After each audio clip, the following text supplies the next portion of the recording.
150 গ্রাম মসুর ডাল ভালো করে ধুয়ে নিয়েছি। এতে একটা পেঁয়াজ, 2টি কাঁচা লঙ্কা চেরা, একটা মিডিয়াম সাইজের টমেটো। মশলার জন্য আমরা নিয়ে নেব একটু গুঁড়ো ঝাল, একটু হলুদের গুঁড়ো, একটু জিরে মরিচের গুঁড়ো আর একটু সর্ষে তেল। সর্ষে তেলটা দেওয়া হয়ে গেলে হাত দিয়ে ভালো করে মাখিয়ে নেবে। মাখানো হয়ে গেলে এতে পরিমাণ মতন জল দিয়ে দেবে। আপনারা আপনাদের পরিমাণটা বুঝেই দেবে জল। এবার ঢাকনাটা বন্ধ করিয়ে আমি চুলায় বসিয়ে দিচ্ছি। এবার এই দিকে ফোড়নের জন্য আমরা নিয়ে নেব একটু জিরে, কটা রসুন, 2টি শুকনো লঙ্কা। এখানে সিটি হয়ে গেছে, ডালটা নামিয়ে দেখব।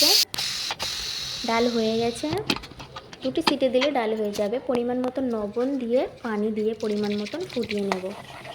এখানে ডালটা বসিয়ে দিয়েছি, এইদিকে কড়া বসিয়ে একটু তেল, ডাল ফুটে এসছে, তেলের পরে রসুন, শুকনো লঙ্কা দিয়ে জিরে দিয়ে ভালো করে ডালটা বাগার দিতে হবে। ডালটা বাগার দেওয়া হয়ে গেছে, ডালটা বাগার দেবে, দেখবে ডালটা খুব টেস্টি হবে, খুব মজাদার। ভিডিওটা কেমন লাগলে অবশ্যই জানাবে, সাবস্ক্রাইব করবে, লাইক শেয়ার অ্যান্ড কমেন্ট করবে।